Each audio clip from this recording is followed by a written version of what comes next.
apakah gejolak yang terjadi di Indonesia ini berpengaruh ke pasar kripto secara global? Jawabannya sama sekali tidak. Yang jadi masalah, kalau yang trouble itu US. Saya rasa kalau dalam dunia sekarang digital itu will be everything dan investasi pun juga akan shiftingnya ke digital termasuk sektor AI tadi kan. Mindset yang paling harus dibuang itu adalah mindset pengen cepat kaya karena kripto ini bukan istilahnya jalan instan segampang orang memberikan ajaran, oh ini pasti cepat kaya. Kalau ada orang kaya yang ditanya, kenapa kamu nggak beli Ferrari? Oh iya, duitnya masih sayang, saya mau beli rumah, saya mau masih pakai investasi, saya mau beli ini, itu. Sayang kalau duitnya dipakai Ferrari, berarti itu belum kaya. Oh gitu.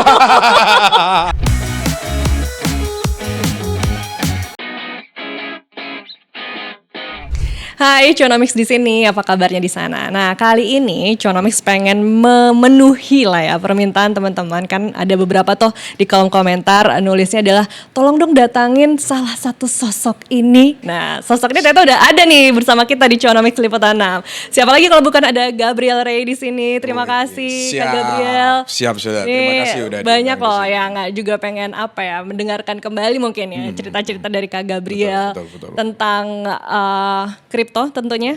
Tapi sebelum ke sana, aku pengen tahu Kak Gabriel tuh juga ngikutin gak sih isu terkini tentang reshuffle Oh iya, kabinet ya kan? Salah satunya ada Menteri Keuangan yang diganti. Betul. Situasi kemarin akhir Agustus ya sempat terjadi gejolak-gejolak lah. Betul. Kan kalau di perekonomian, kalau kita ngomongin investasi saham, itu lumayan berpengaruh. IHSG betul, karena sifatnya kan isolatif terdampak cuma di Indonesia. Tapi kalau secara kripto itu sama sekali doesn't matter, karena di dunia kripto ini kan sifatnya global, likuiditasnya global satu dunia. Indonesia itu volume perdagangan masih sangat kecil, mungkin di bawah 5%. Jadi kalau ditanya apakah gejolak yang terjadi di Indonesia ini berpengaruh ke pasar kripto secara global, jawabannya sama sekali tidak. Yang jadi masalah, kalau yang trouble itu US. Justru itu yang yes. berpengaruh Karena besar ya. volume terbesar perdagangan Bitcoin, Ethereum itu dengan USD. Dan if I'm not mistaken by data itu sekitar 20-30% volume perdagangan global itu dipegang oleh Amerika Serikat di dunia kripto. Jadi kalau ditanya apakah isu lokal ini mempengaruhi harga kripto, jawabannya sama sekali tidak. Karena harga kripto pun di exchange lokal seperti Thrift itu mengikuti harga pasar global. Jadi kemarin tuh yang lagi ada rame-rame gejolak-gejolak aset Kak Gabriel aman-aman aja. Malah naik kan Bitcoin. Iya, karena ada pengaruh ini juga ya, ekspektasi pemangkasan suku bunga. Betul. Gimana sih jadi sekarang situasi untuk Bitcoinnya sendiri? Oke, secara fundamental ada beberapa yang harus diperhatikan. Pertama, kemarin kan Trump rilis yang namanya Big Beautiful Bill. Nah, ini sekitar 10 triliun dolar yang akan dikucurkan ke dalam pasar secara bertahap antara 5 sampai 10 tahun. Jadi istilahnya ada fresh money is coming into the market. Dan itu secara fundamental saya melihat sangat bagus. Kemudian kedua juga yang jadi perhatian adalah bahwa Trump ini pengusaha real estate atau properti. Dan kita tahu kalau karena basicnya dia pengusaha properti, dia ini akan suka suku bunga ini akan terus rendah. Kenapa? Karena penjualan properti ini sangat erat kaitannya dengan suku bunga bank. Karena saya pernah cerita, papa saya juga usaha di real estate, jadi saya bisa baca pikirannya Trump. Jadi kalau di dalam real estate, misal orang membeli rumah, itu biasanya jarang sekali orang yang itu mengambil cash.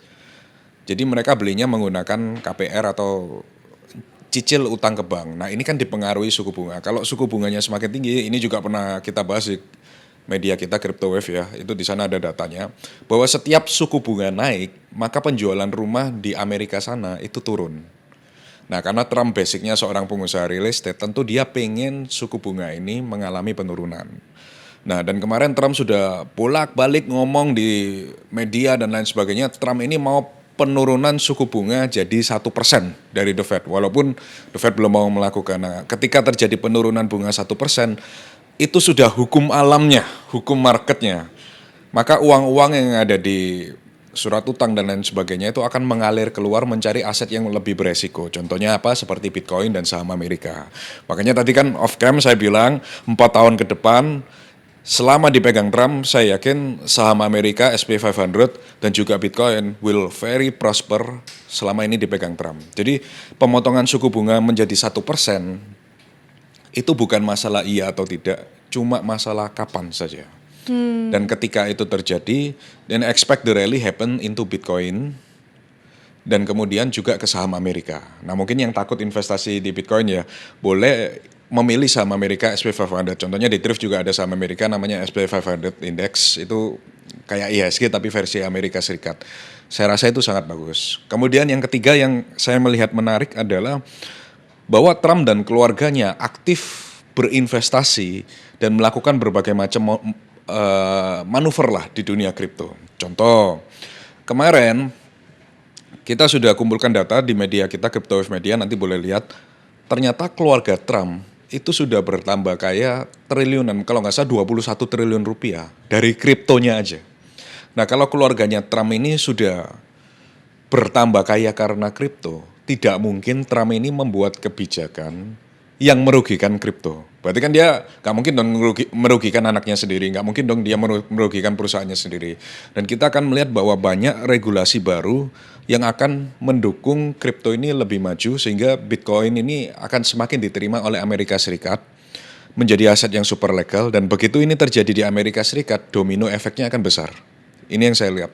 Karena contoh kita lihat apa? Seperti waktu di AI. Ketika Amerika memimpin AI dengan ChatGPT-nya, negara lain langsung nggak mau ketinggalan kan. Mereka berlomba-lomba bikin AI untuk menyaingi ChatGPT. Dan sama juga terjadi dengan Bitcoin dan dunia kripto. Ketika mereka melihat bahwa Amerika mempunyai influence yang sangat besar di dunia kripto, mereka otomatis negara-negara lain nggak akan mau ketinggalan kehilangan influence-nya di sektor ini. Karena kalau mereka melakukan itu, ya negara mereka akan ketinggalan. Jadi secara fundamental saya melihat dalam 3-4 tahun ke depan ini very very good and very strong for Bitcoin. Selain tadi emang yang diperhatikan adalah isu dari ekonomi maupun politik Amerika Serikat ya. Buat yang mungkin baru mau terjun lah ke kripto ini gitu, mungkin yang juga masih awam. Fundamentalnya itu apa aja sih yang harus diperhatikan dari kripto itu sendiri? Nah saya selalu bilang ya, kalau portofolio yang ideal itu 70-80% Bitcoin, baru sisanya kita cari altcoin yang bisa memberikan beta lebih tinggi daripada Bitcoin. Cuma kesalahan orang pada umumnya yang saya lihat, mereka sama sekali nggak pegang Bitcoin, all in di altcoin. Nah jadi akhirnya portofolio mereka nggak tahan banting, nggak tahan cuaca. Nah makanya saya selalu rekomen hal yang harus diperhatikan ketika berinvestasi kripto. Itu pertama adalah komposisi portofolio. Bahwa 70-80% itu harus diisi dengan Bitcoin, baru sisanya kita boleh cari altcoin yang memiliki kesempatan naik lebih tinggi daripada Bitcoin. Itu hal yang harus sangat wajib. Nah saya kebanyakan ngelihat orang yang berinvestasi di kripto itu pengen cepat kaya. Hari ini beli kripto, 3 bulan, 2 bulan minta beli McLaren gitu loh. Jadi akhirnya komposisi portofolionya itu acak-acakan yang which is not good. Makanya di dalam kripto kalau mau sukses komposisi portofolio itu harus disiplin. Nggak boleh serakah. Oke. Kalau untuk Bitcoin sendiri tadi kan sebaiknya 70% adalah Bitcoin ya.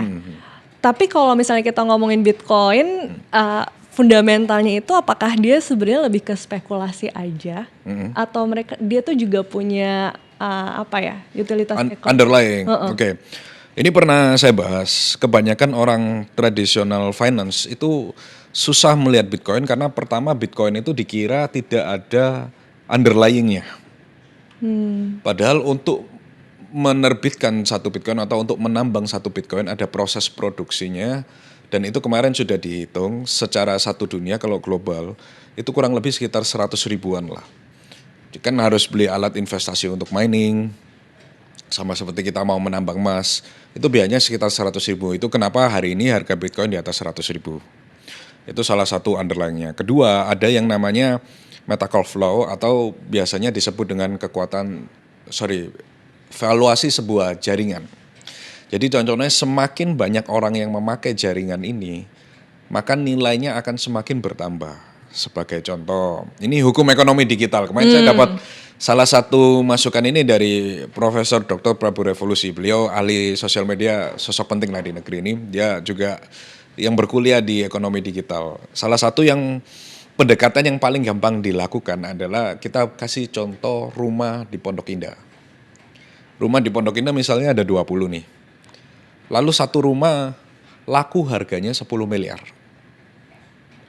Maka rumah di sekitarnya apakah ikutan harganya naik menjadi mendekati 10 miliar atau bahkan lebih dari 10 miliar? Pasti kan? Pasti, iya. Nggak mungkin ada rumah satu laku 10 miliar, lalu ada orang yang mau jual rugi 5 miliar. Pasti semuanya akan sama, Iya. mintanya di 10 miliar. Apakah semua rumah ini harus dibeli? Enggak, karena dengan satu transaksi yang terakhir aja, maka satu kompleks perumahan itu sekarang menjadi punya valuasi market cap. Satu rumah di Pondok Indah laku, semua rumah di Pondok Indah sekarang udah tahu nih patokan pasaran harganya berapa. Betul kan? Dan inilah yang disebut cara memvaluasi melalui ekonomi digital. Nah, sama juga dengan kenapa orang percaya bahwa Pondok Indah ini merupakan area elit yang harus nilainya lebih tinggi dari perumahan lain karena ada trust-nya, karena ada percayanya. Dan ini juga yang dialami dengan Bitcoin. Kenapa ada banyak orang yang memvaluasi Bitcoin dengan harga sekarang per pagi ini kan sekitar 111.000 USD ya. Karena orang trust dengan Bitcoin dan ada satu transaksi yang terjadi bahwa Bitcoin ini laku harganya terakhir 111.000, 110.000 sehingga saat the whole ecosystem mereka tentu nggak ada yang mau jual dong harga 50.000 dolar lah ngapain. Nah inilah yang disebut namanya underlying atau memvaluasi jaringan Bitcoin. Dan itu masih belum ada panjang lagi, ada namanya ekosistem Bitcoin, ada perusahaan-perusahaan yang bergerak di bidang Bitcoin yang membayar pajak seperti Thrift.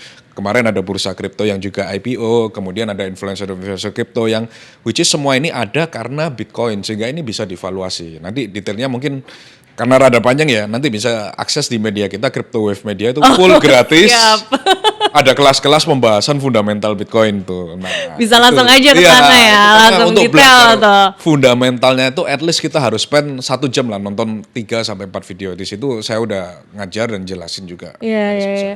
Jadi selain memang karena tadi ada trust, sebenarnya juga punya fungsi ekonomi juga ya untuk Bitcoin ini. Kalau Betul. misalnya tadi kita jabarkan lagi gitu. Dan selain fundamental secara ekonomi, kalau dibilang Bitcoin nggak punya utilitas itu sangat salah. Karena di luar orang sudah bayar banyak sekali barang pakai Bitcoin. Memang di Indonesia belum diperbolehkan. Mungkin suatu saat ketika BI berubah pikiran dan diperbolehkan, mungkin Indonesia bisa mengikuti jejaknya negara-negara di luar. Nah di luar kan banyak sekali orang beli. Bahkan kemarin di Dubai ada yang FYP beli supercar kan pakai Bitcoin kan. Nah terus banyak juga yang banyak orang nggak sadar, nasabah Thrift itu sendiri sebenarnya banyak TKW. Baik dari Filipina sama Hong Kong, mereka kirim uang ke keluarganya sekarang udah nggak pakai remittance tradisional. Mereka pakainya apa? Bitcoin sama USDT. Karena mereka bisa pindah secara instan, ya kan, tanpa orang tengah. Kalau kita remittance dengan remittance tradisional kan kita masih ada pihak ketiga dikenakan biaya yang lumayan lah, which is dan Bitcoin ini saya melihat bahwa utilitasnya bisa dipakai sebagai alat pembayaran dan remittance tadi. Kemudian ketiga juga, saya pernah bilang ini kemana-mana, utilitas Bitcoin adalah kalau kita mau pindah, misalnya suatu saat mau pindah ke berbagai negara dan lain sebagainya, sangat mudah untuk dicairkan di negara-negara lain. Daripada kita bawa uang cash, daripada kita bawa emas batangan. Nah itulah utilitas dan fundamental Bitcoin yang harusnya bisa divaluasi dan dimengerti kenapa. Menarik sih tadi pas di-mention pekerja imigran dan juga TKW pun juga sudah mulai melek menggunakan Bitcoin ini ya sebagai apa ya alat remittance mereka gitu. Cuman kan memang akhirnya kadang kalau ngomongin kripto itu suka dibandingin lagi sama emas ya. Kan kalau emas tuh berpikirnya ya itu kan masih bisa dipakai juga buat perhiasan. Nah ini berarti argumennya adalah Bitcoin juga bisa dipakai. Iya, siapa gitu yang bilang Bitcoin nggak bisa dipakai kan? Bisa dipakai sebagai penyimpanan lindung nilai ya kan dari inflasi, bisa dipakai untuk remittance seperti tadi. Kemudian selain itu Bitcoin juga bisa dipakai misalnya dibawa kemana-mana. Misalnya suatu saat ada yang mau pensiun ke Swiss, ke Singapura. kalau kita bawa aset lainnya misalnya seperti emas kan sedikit susah untuk membawa emas batangan ke Singapura.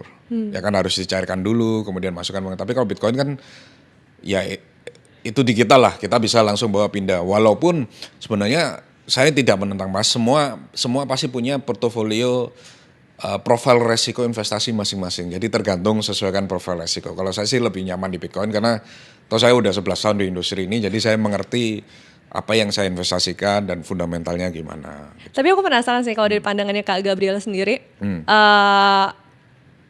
kripto atau Bitcoin ini kira-kira akan menggantikan emas nggak ya ke depannya? Atau justru hanya akan menjadi alternatif aja gitu? Saya rasa nggak akan menggantikan. Karena emas istilah ke aset yang sudah bertahan sangat lama kan. Bahkan dikatakan kan ini aset yang tahan banting lah istilahnya. Karena udah ratusan tahun. Cuma kalau dibilang mau kaya dari emas, tentu itu rada takes time. Karena emas kan kalau kita mau ambil kata, kita mau bilang profit itu minimum 5-10 tahun baru kelihatan pergerakannya berapa gitu kan. Tapi kalau Bitcoin memang kita melihat secara year on year memberikan 30% return saat ini hingga nanti prediksi saya mungkin sampai 3-4 tahun ke depan kita akan masih bertahan dengan ya 20-30% return per year ya. Oh gitu, jadi masih bisa lebih cepat gitu ya returnnya ya. Makanya tergantung profil resiko. Kalau teman-teman di sini masih muda yang nonton, ya jangan beli emas. Karena selama masih muda, saya pernah ngomong di berbagai media, be as aggressive as you can while you are young. Karena kan nggak ada tanggungan, nggak ada anak istri. Ya pilihlah aset dengan volatilitas paling tinggi dengan risk reward ratio yang paling tinggi. Kecuali misalnya udah kepala 30 menengah ke atas lah atau mendekati 40 ya kita cari aset yang lebih aman gitu. Ya, jadi harus disesuaikan lagi dengan karakter, usia, kebutuhan masing-masing. Cuman ya mungkin ada beberapa masih belum aware aja gitu ya dengan kripto atau mungkin dengan Bitcoin ini. Yes. Beberapa kan mungkin juga ada yang skeptis gitu ya tentang Bitcoin. Bahkan aku sempat nonton podcastnya ya muncul ada perdebatan tentang zero sum game itu di Bitcoin ini. Gimana sih jadi untuk argumennya sendiri? Sebenarnya kemarin kan udah dibilang zero sum game itu bukan berarti judi, tapi Bang Ferry kan bilang itu cost of opportunity aja. Jadi tinggal bahasanya yang dirubah. Kalau dibilang skeptis, saya rasa ya either you like it or not, Bitcoin will always progressing forward gitu. Kita lihat sebagai contoh kemarin di media kita juga post US, China udah pegang Bitcoin. Ini which is yang negara yang superpower kan. Belum lagi ada perusahaan seperti Strategi yang terus mengakumulasi Bitcoin sampai hampir 700.000 Bitcoin kalau nggak salah saya cek ya tadi. Dan belum ada, dan kalau nggak salah ada lagi 125 perusahaan seperti Sailor yang terus membeli Bitcoin setiap minggu atau setiap bulannya. Jadi the demand is there. Jadi istilahnya saya melihat bahwa uang-uang dari pasar tradisional, Sailor kan menerbitkan surat utang untuk dibelikan Bitcoin. Jadi saya melihat bahwa banyak perusahaan, banyak negara, bahkan keluarganya Trump sendiri itu membeli Bitcoin. Jadi either you like it or not, Bitcoin akan terus maju ke depan, will progressing forward, dan whether you percaya atau tidak, you trust it or not, ya it's really up to you. Kalau nggak percaya ya silakan ketinggalan. Cuman emang apakah ada risikonya? Kan kayaknya setiap investasi pasti ada risikonya kan. Untuk kripto atau ya untuk Bitcoin atau kripto ini ya maksudnya. Itu juga ada risikonya juga nggak sih? Nah, ya, saya kemarin sempat bahas dengan beberapa influencer ya. Sebenarnya resiko paling utama di Bitcoin itu adalah regulasi. Jadi kalau ada sebuah negara besar seperti Amerika yang melakukan ban terhadap Bitcoin, itu sangat-sangat bahaya terhadap pasar Bitcoin. Karena again kalau nggak dibuat legal gimana dana asuransi bisa masuk. Kemarin terakhir kan Trump bahkan menandatangani 401k atau istilahnya dana pensiunan sudah bisa berinvestasi di Bitcoin gitu kan. Yang dulu sebelumnya nggak bisa. Yang ini juga katalis positif tadi saya lupa menyebutkan. Nah balik lagi resikonya adalah kalau misalnya pemerintah melakukan ban terhadap Bitcoin, terutama Amerika Serikat. Karena dulu waktu saya pertama kali masuk di 2014, ketika China melakukan ban Bitcoin, harga Bitcoin itu langsung turun 40-50%. Karena orang takut kan.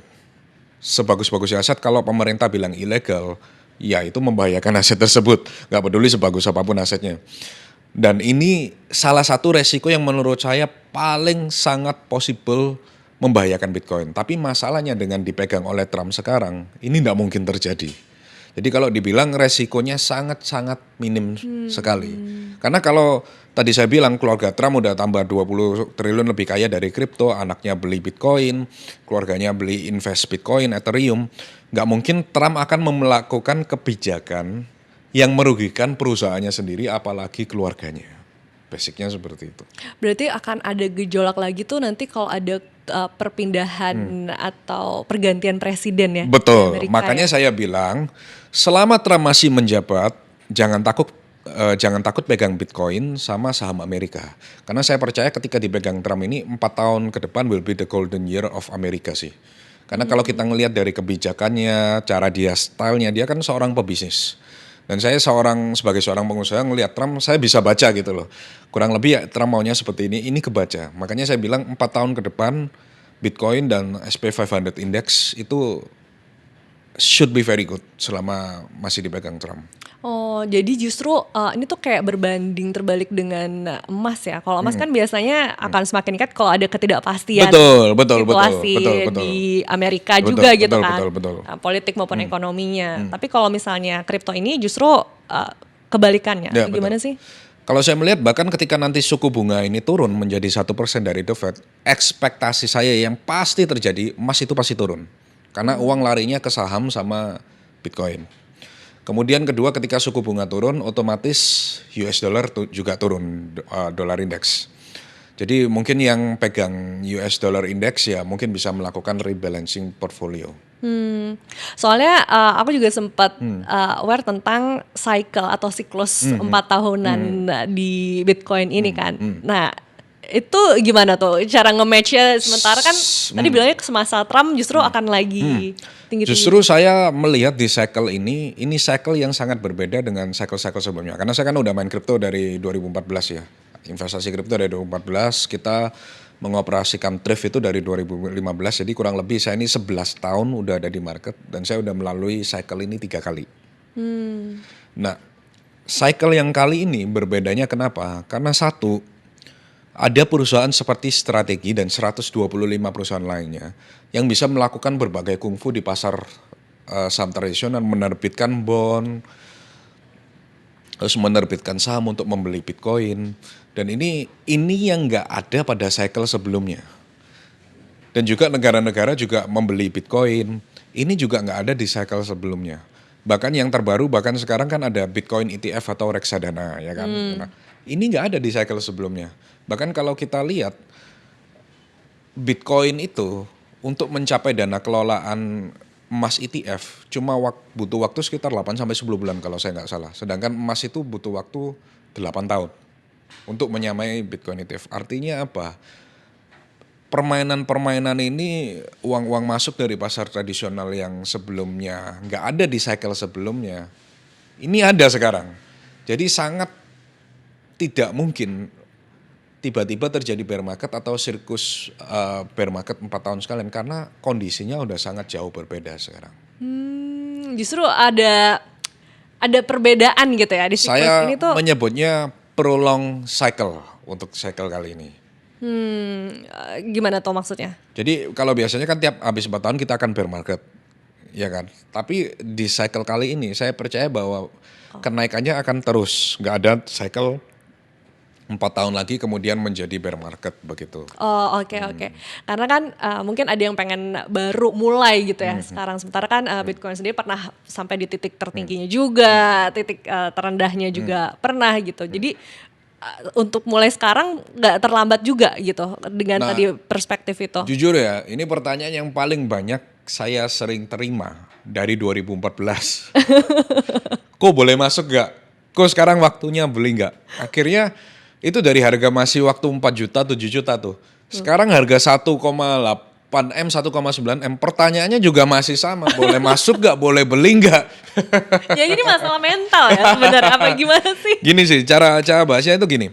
Anggaplah kalian beli sebuah properti yang misalnya sangat bagus di lokasi Menteng misalnya. Mau harganya berapapun, kita yakin Menteng ini daerah elit, pasti naik gak? Iya. Pasti kan?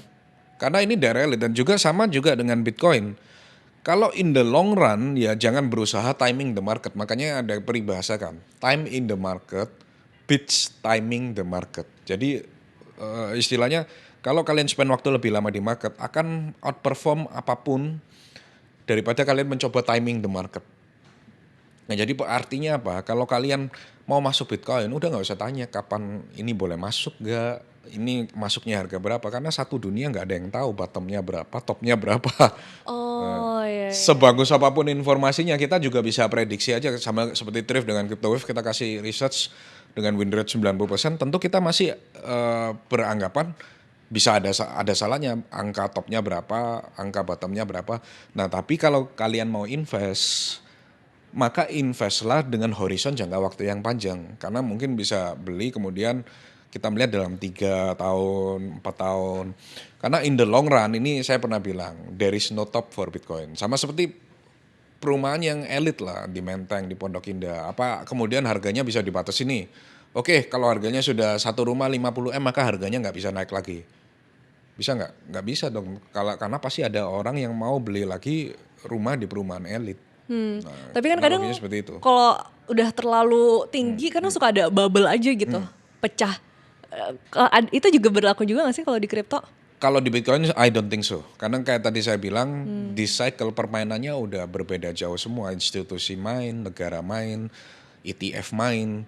Jadi untuk Bitcoin, kemarin bahkan saya sempat sebut di CryptoWave Media kita, untuk Bitcoin tembus breakdown ke bawah di bawah 100.000 itu sangat susah sekali kecuali ada black swan event.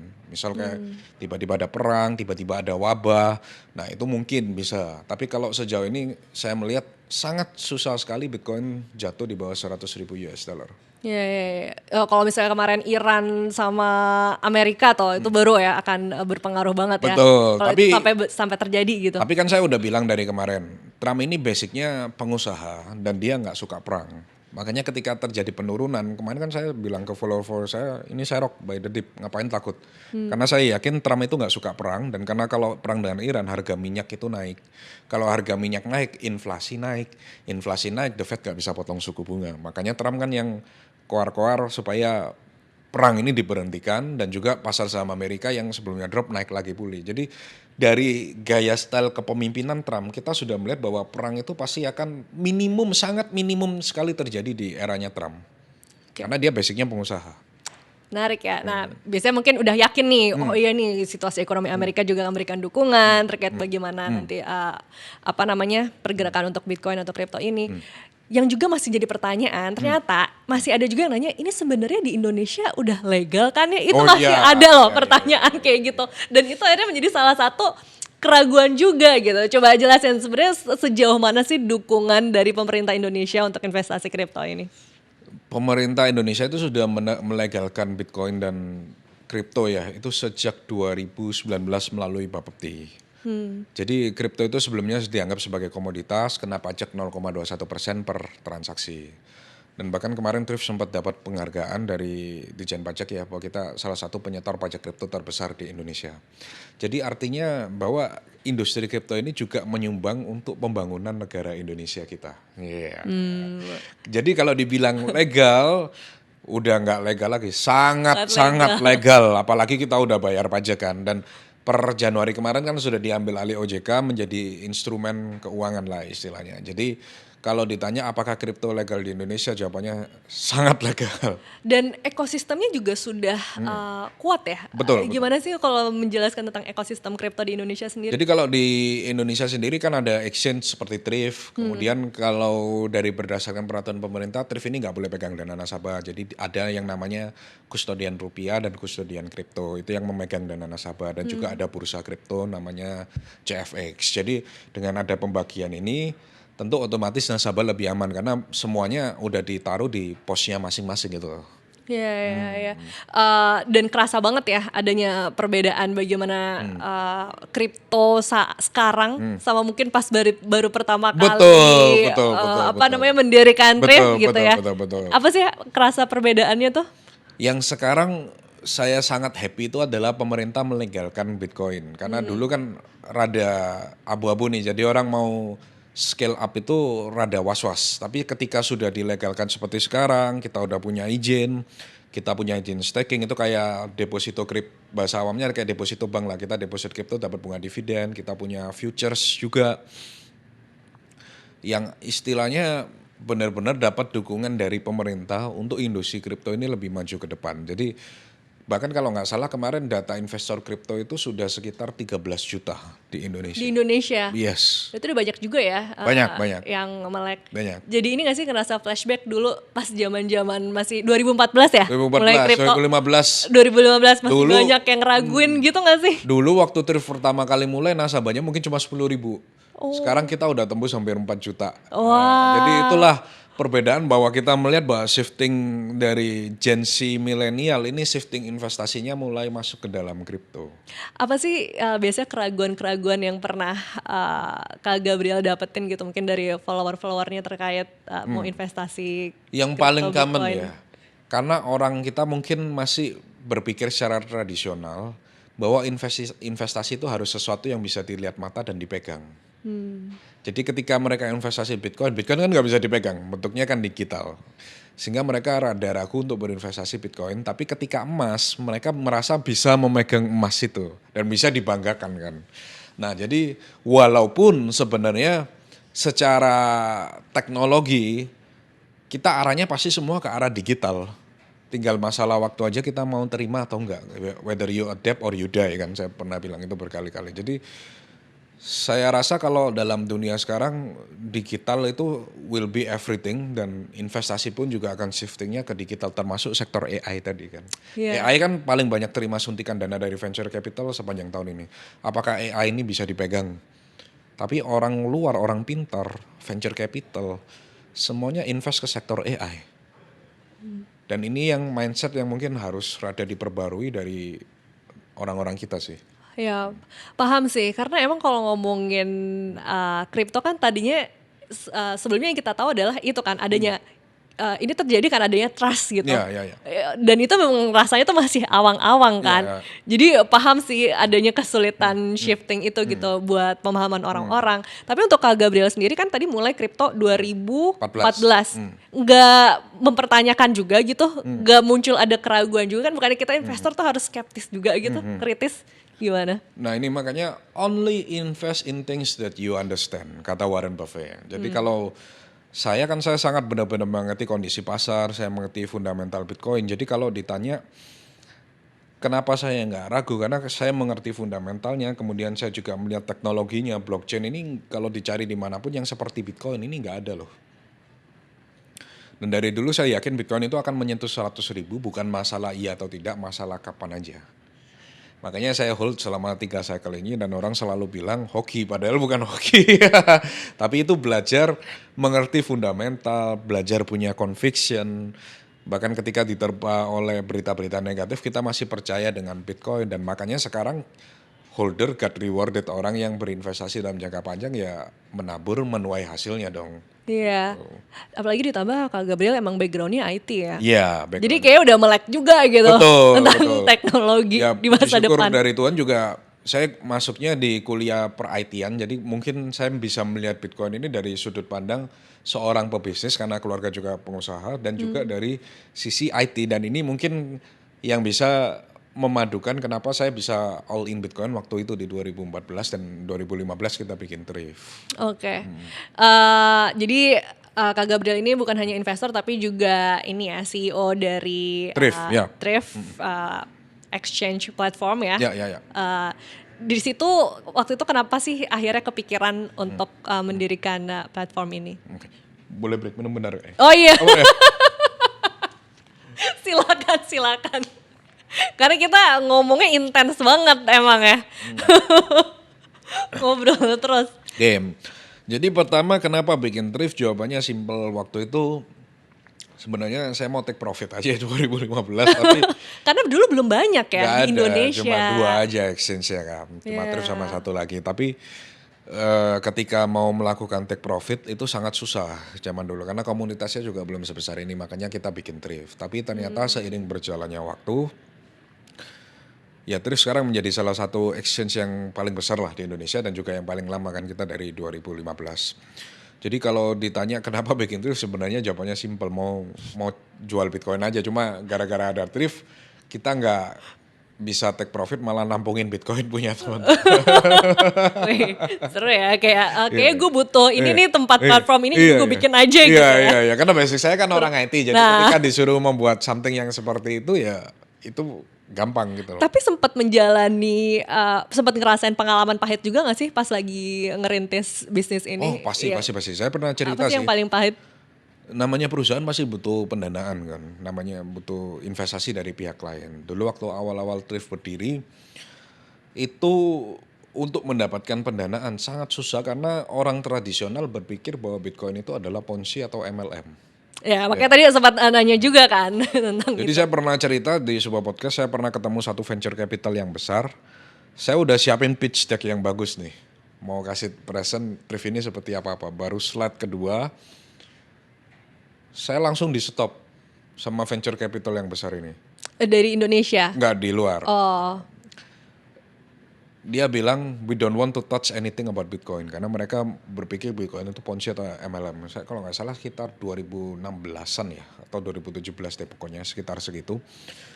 Dan saya sejak dilecehkan, wes bahasanya dilecehkan oleh pelekan lah ya. disepelekan lah sama venture capital itu. Iya, Saya iya. nggak pernah lagi mau nawarin venture capital untuk investasi apapun kecuali venture capitalnya yang datang ke saya. Dan akhirnya kemarin kita kan dapat satu partner yang sevisi dengan kita, Maxi Ventures, yang akhirnya juga berinvestasi di Thrift dengan valuasi sekitar 3,2 triliun rupiah. Jadi kalau dilihat masa pahitnya sih awal-awal itu, jadi saya sempat trading Bitcoin, untungnya itu untuk bayar server sama bayar gaji karyawan. Jadi full time trading tuh Ya. justru buat Cuannya buat perusahaan bayar sendiri gaji gitu. karyawan sama bayar server karena saya paling Luar takut biasa. itu karena tanggung jawab karyawan itu kan tanggung jawab moral dan juga perusahaan kan. Kalau sampai karyawan saya nggak bisa digaji, itu kan kasihan gitu. Mereka punya keluarga, mereka kerja buat saya, ya kan. Nama baik saya juga harus dijaga. Jadi kalau ditanya, saya masih ingat banget masa-masa pahit saya 2015-16 itu saya trading Bitcoin. Untungnya harusnya bisa saya nikmatin, tapi buat bayar gaji sama buat bayar server dan keperluan-keperluan lainnya. Iya iya iya. Tapi menarik ya. Jadi hanya maksudnya dari kita trading pun akhirnya itu juga bisa Betul, betul. menghidupkan perusahaan ini. Betul. Berarti untuk Kak Gabriel itu sendiri karakter investasi kayak gimana sih di kripto ini? Jadi saya punya alokasi sendiri untuk melakukan trading. Nah, jadi misalnya saya punya ambil kata bahasa gampang 10M lah. 10M maka biasanya yang saya pakai trading itu sekitar 10 sampai 20%. Itu yang buat ditradingkannya. Yes. Nah, ketika ditradingkan itu, biasanya saya tradingnya bukan yang tipenya scalper. Jadi saya lebih ke arah ketika saya buka posisi, saya harus yakin ini menang 90%, mungkin setahun saya bisa trading dihitung jari lah. Tapi ketika saya melakukan open position, saya harus benar-benar yakin ini pasti benar. Makanya trading size-nya besar sekali. Dan sekali buka position itu mungkin open mungkin bisa 2-3 minggu, 1 bulan baru ditutup. Sesuai dengan conviction kita. Oh oke, Gitu. tetap Jadi- butuh waktu berarti Iya, ya. ya, untuk bukan itu. yang scalper ngeliatin candle seharian. nggak gitu tiap ya? menit, enggak, karena kita juga kan mengoperasikan exchange terbesar di Indonesia. Iya. yang cukup makan waktu gitu loh. Itu kalau mau yang high risk ya, itu termasuk high risk nggak sih? Enggak sih, kalau saya tradingnya cuma Bitcoin USD doang. Jadi istilahnya risknya very moderate lah saya bilang. Bukan minimum risk ya, ada risk tapi lebih ke moderate. Beda dengan ketika kita trading altcoin atau meme coin. Buat yang pemula baiknya gimana? Kalau saya rasa pemula ya, ini dalam bentuk trading atau investasi nih? Nah, di antara itu sebaiknya Investasi gimana? kan tadi udah. Kalau trading, saya selalu advice ke semua trader. Satu, kita harus bisa belajar fundamental. Kedua, kita bisa mengerti makro. Makro ini sangat penting di cycle sekarang. Karena contoh kayak kemarin saya bilang, it's not about candle, it's now about Trump.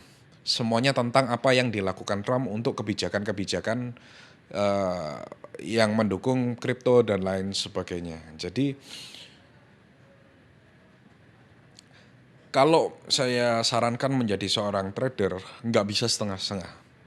Harus full time Harus aja full ya. time karena kita harus mantau market, kemudian kita belajar candle, kemudian kita belajar fundamental, kemudian kita juga melihat aliran sosial media ini kemana. Kalau setengah-setengah saya rasa nggak bakal jadi malah. Ya, jadi kalau emang mungkin yang masih sambil kerja gitu ya dan Kalau punya sambil kebutuhan kerja lain. lebih ke arah investasi aja saya sarankan. Kalau kita mau investasi kripto nih, Heeh. mindset dan habit apa yang harus diterapkan biar bisa sukses gitu? Oh satu, pengen cepat kaya sih, itu harus dibuang. Oh, itu balik lagi ke situ ya. Balik lagi karena kebanyakan orang pengen cepat kaya sehingga akhirnya komposisi portfolionya acak-acakan. Kemudian yang berikutnya adalah nggak sabaran. Jadi kalau harganya turun dikit, udah panik nih kayak orang bingung. Kalau teman-teman ngeliat saya mungkin punya berbagai macam hypercar itu kan datangnya juga prosesnya takes time gitu kan. Kita punya Ferrari, kita punya Lambo dan lain sebagainya. Itu kan saya 11 tahun di market, jangan dilihat saya baru tahun lalu invest kemudian tahun ini beli Lambo dan lain sebagainya, itu kan butuh waktu untuk prosesnya. Jadi mindset yang paling harus dibuang itu adalah mindset pengen cepat kaya karena kripto ini bukan istilahnya jalan instan segampang orang memberikan ajaran oh ini pasti cepat kaya. Kripto juga sama dengan kelas investasi aset lainnya. Kita butuh ketekunan, kita butuh belajar, kita butuh progres, kita butuh waktu. Nah, jadi itu yang menurut saya realistis. Oke, jadi itu ya kita harus buang mindset tentang pengen cepet-cepet kaya. Pengen cepat kaya. Karena seorang Gabriel Ray pun juga proses ya. Proses saya. Pernah rugi sampai besar gitu dari investasi ini? Karena kan Enggak, trading karena juga mayoritas saya kan investasi bukan trader ya. Jadi mayoritas saya investasi, movement saya investasi. Jadi kalau ditarik panjang nggak ada rugi sih kebetulan. Sampai akhirnya udah tembus triliunan ya katanya. Ya memang. Wih. Ya, berkat yang di atas berkat. Itu tahun berapa sih akhirnya tembus? Wah udah berapa lama ya? Kayak udah sebelumnya di cycle sebelumnya sih. 2000 2022-an lah. 2022-an tuh. 23-an ya kayaknya ya. Udah bisa tembus dan berarti tipsnya apa ya? Yang tadi itu aja. Itu aja. Jadi Sebenarnya. kita harus tekun, harus menghilangkan mindset pengen cepat kaya, never stop learning karena crypto ini evolving industry. Even saya yang udah 11 tahun di market, saya tiap hari tetap belajar apa yang baru di crypto, kemudian teknologi apa yang baru di crypto, kemudian makro, fundamental, analis saya tetap harus belajar. Oke. It's a never stop ending progress. Iya. Jadi dari kripto ini kalau emang kita bisa tekun gitu ya, ya kita juga bisa ya menginikan hasilnya gitu, Betul. mengambil hasilnya. Mulai dari nominal berapa sih baiknya? Itu pasti menjadi pertanyaan banyak orang sih. Saya selalu sarankan sih kalau masih muda mungkin bisa sampai 50% gaji sih. Oh iya. Kalau masih muda ya Gak misal 20, 22, 23 ya kan. Tapi kalau misalnya udah ada moderate mungkin 20-30% dari salary, dari pendapatan itu bisa dimasukkan ke Bitcoin. Oke. Dengan catatan harus sabar. Harus sabar. Jangan Misalnya langsung buru-buru. buy and forget it. Ya. Lebih enak kayak Buy gitu and ya. hold, ya. Nggak pusing mantengin market, nggak pusing baca candle. Iya lagi. Karena kita melihat kan dalam jangka panjang selama dipegang Trump 4 tahun ke depan, saya rasa fundamentalnya sangat-sangat bagus. Nggak pusing kalau misalnya mungkin di Indonesia lagi ada gejolak-gejolak apa gitu ya. Gabriel Ray tetap aja cuan-cuan aja gitu ya. Ya karena Situasi kemarin. kembali lagi Bitcoin pasarnya kan global bukan cuma di Indonesia. Nah itu salah satu kelebihan dari pasar kripto. Bener. Nah berarti kan udah nih puji Tuhan lah ya semua udah tercapai nominal-nominal itu. Lagi hobinya adalah supercar nih ya berarti. Hypercar tepatnya. Wih, bahkan lebih lagi. Itu emang hobi atau emang cuman pengen flexing aja gitu? Saya dari dulu hobi mobil, bahkan sebelum seterkenal sekarang saya sering nge-push mobil saya. Bahkan dulu kan saya punya McLaren entry-level yang 570 udah dijual ya. Itu pun saya juga push di sosmed. Bahkan saya pernah cerita di salah satu podcast, saya itu pengen buka showroom mobil dulu.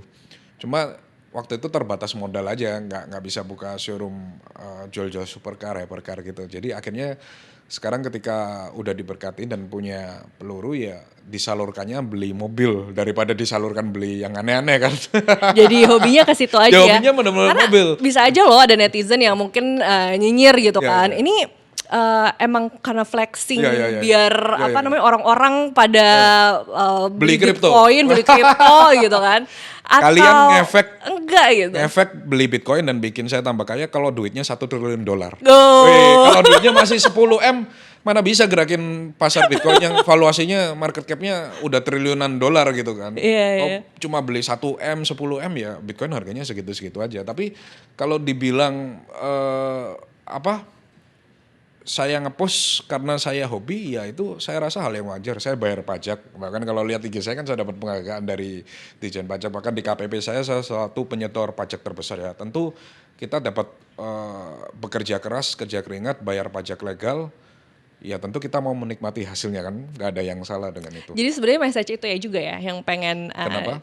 Justru message itu yang pengen dikasih juga ke orang-orang tentang bagaimana kerja kerasnya juga gitu, dan sebenarnya apa yang di show-kan dipamerkan itu ya ini memang hasil kerja keras gitu. Dan juga saya nggak ada Bukan- hobi lain, masanya saya pernah bilang saya nggak party, saya nggak minum, saya juga nggak ngerokok atau nge-vape. Jadi hobinya disalurkan kemana ya, satu-satunya cuma mobil.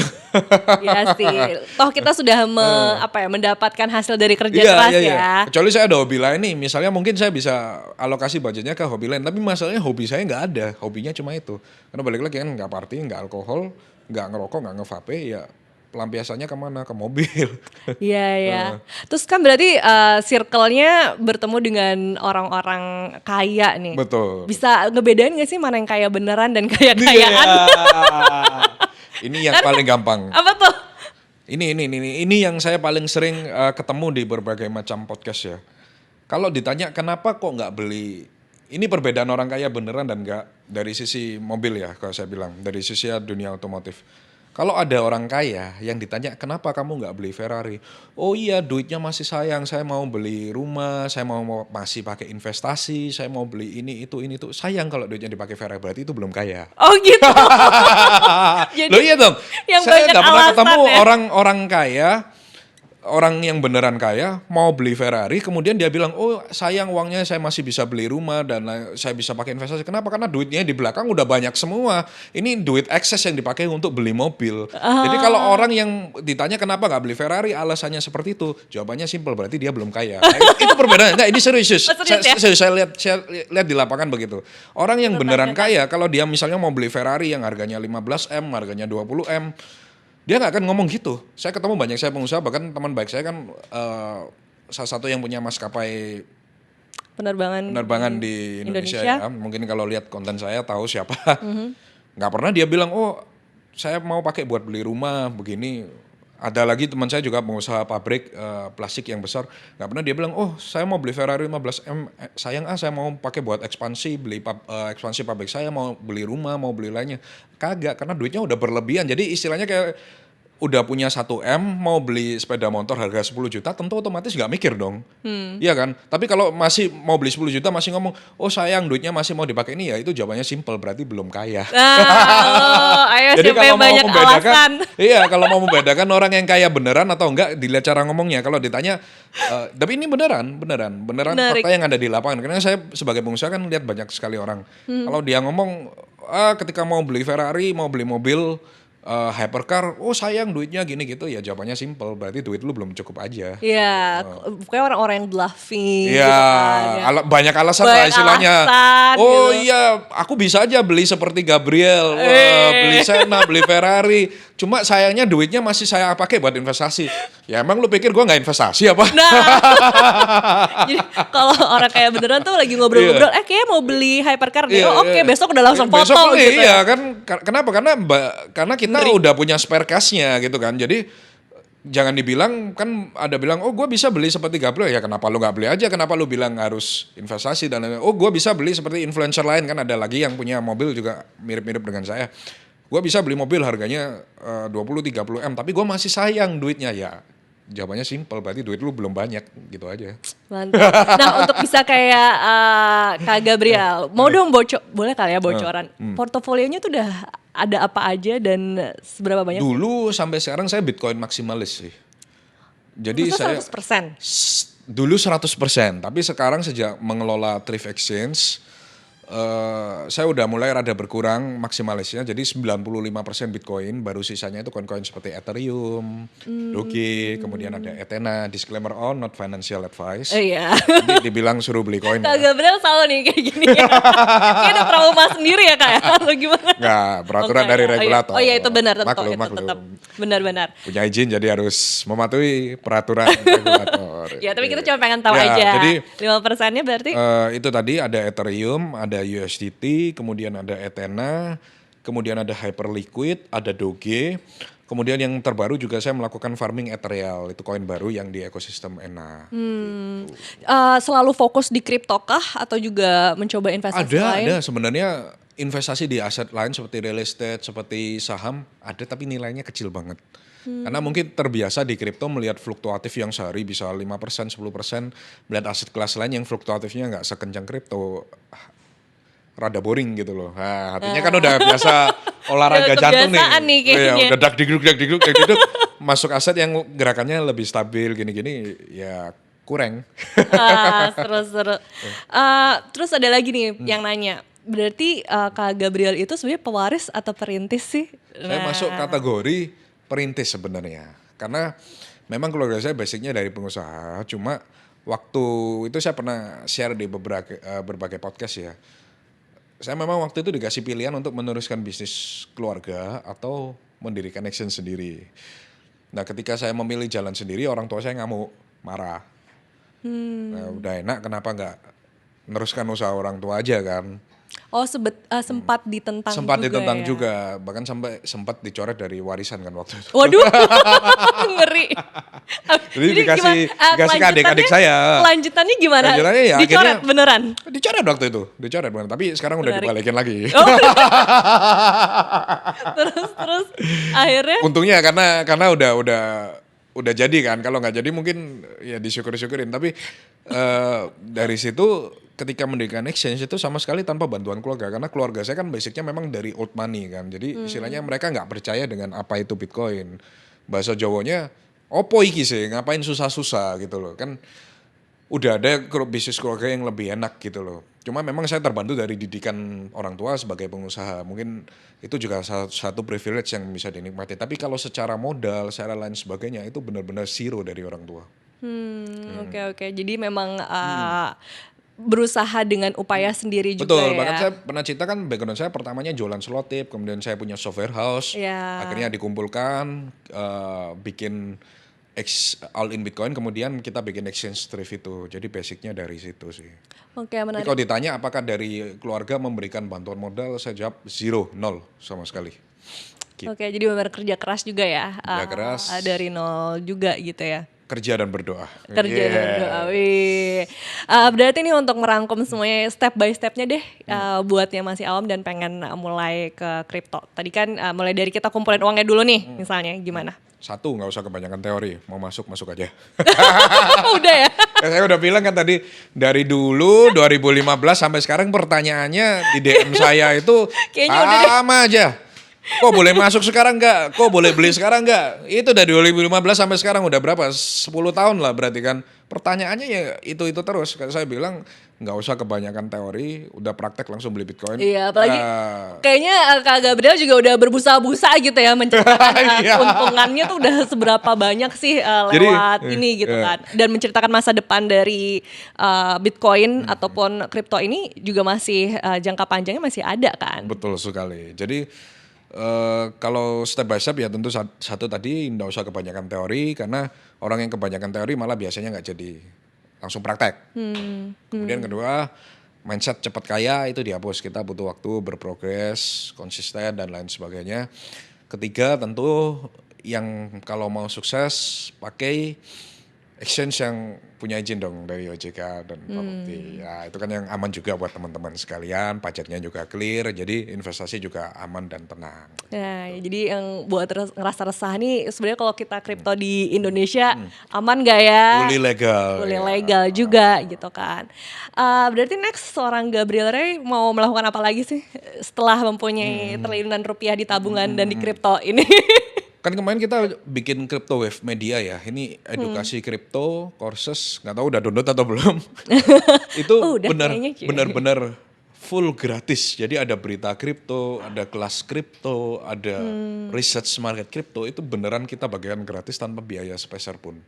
Itu salah satu yang kita lakukan untuk legasi seorang Gabriel. Jadi supaya nanti kalau Gabriel nggak ada, dikenangnya apa, salah satu buildingnya juga Crypto Wave. Kemudian kedua, kemarin juga kita baru mendirikan Rata Kanan Capital ya, nggak tahu sempat lihat nggak, itu kita fokus di bidang kesehatan, istilahnya anti aging dan penuaan, karena di usia saya yang udah kepala 3 ini udah mulai harus berpikir untuk investasi kesehatan. Nah, apa gunanya duit banyak kalau tidak bisa menikmati? Wih. Benar. Kita tetap juga Jadi kita jaga mulai kesehatan. investasi, kemarin kita ke Jungle Paddle. Itu salah satu lapangan padel yang cukup besar di Surabaya, Bali, dan juga ada beberapa lapangan padel lainnya yang akan menyusul di SCBD juga dan Kemang. Dan berikutnya akan kita masuk ke berbagai sektor wellness center sih, karena target saya berikutnya setelah industri keuangan adalah industri kesehatan dan anti aging. Oke. Terakhir Kak, kalau buat anak-anak muda yang mungkin masih ngerasa stuck gitu dengan pemasukan mereka, dengan karir mereka, apa sih pesan yang bisa disampaikan seorang Gabriel Ray buat mereka? Satu, kerja itu nggak boleh mudi. Saya kebanyakan orang lihat zaman sekarang itu yang masih muda, mereka itu kalau kerja tergantung mood. Kalau mood kerja, kalau nggak mood ya nggak kerja. Jadi itu nggak works. Kalau mau zaman saya didikan milenial itu didikannya ala Belanda, kami bilangnya didikan VOC. Kalau nggak kerja itu orang tua udah sabuk melayang gitu kan. Jadi kita mental disiapkan, bahkan sampai sekarang saya kerja bisa 12-13 jam sehari. Dan itu common thing dan masih terus saya lakukan walaupun aset udah menyentuh triliunan. Jadi kalau orang yang mau sukses, pertama kerja itu tidak boleh mudi. Harus punya mindset kerja itu kerja keras. Yang kedua kerja cerdas. Istilahnya kerja cerdas apa? Kerja cerdas itu kita tahu apa yang sedang dibutuhkan market kalau kita berbisnis ya. Dan juga kalau kita misalnya di dalam sebuah perusahaan, bos mana sih? Saya sebagai seorang pemimpinan perusahaan, bos mana sih yang kalau ngelihat anak buah kerjanya bagus, nggak dikasih reward? Jadi ketika kerja di perusahaan, bring value to your company, jangan setengah-setengah. Kecuali bosnya kebangetan ya. Kalau kemarin beberapa anak buah saya kan ada yang saya kasih bonus yang cukup lumayan besar karena saya melihat bahwa oh ini bisa bring value gitu loh kepada perusahaan. Ini bekerja sepenuh hati untuk perusahaan. Dan ini yang mungkin jarang sekarang rada sulit menemukan orang dengan mental seperti ini. Jadi mereka punya mental yang bersama dengan seorang pimpinannya bahwa Thrift ini harus bertumbuh semakin besar. Dan saya harus punya tim yang punya mindset seperti ini. Dan begitu dapat, tentu saya melihat, performa Thrift bagus nih. Tentu otomatis bonus dicarikan semua kan. Nah, jadi kalau mau sukses yang stuck di situ, dua ini sih yang harus dibetulin dari mindsetnya dulu sih. Iya. Dan kemudian ketiga ini yang paling penting. Apa tuh? Tunda self reward. Karena dikit-dikit sekarang kan anak muda zaman sekarang self reward. Beli ini, beli itu. Nah harusnya bisa ditunda dulu. Mungkin dalam jangka waktu yang rada menengah panjang. Supaya self reward ini bisa ditabung, digulung, diinvestasi. Nanti di umur 30 bisa menikmati tuayannya, menikmati hasilnya. Oke, karena tadi ya yang harta triliunan rupiahnya aja masih kerja belasan jam ya tadi ya. Iya, Kak belasan Gabriel. jam masih.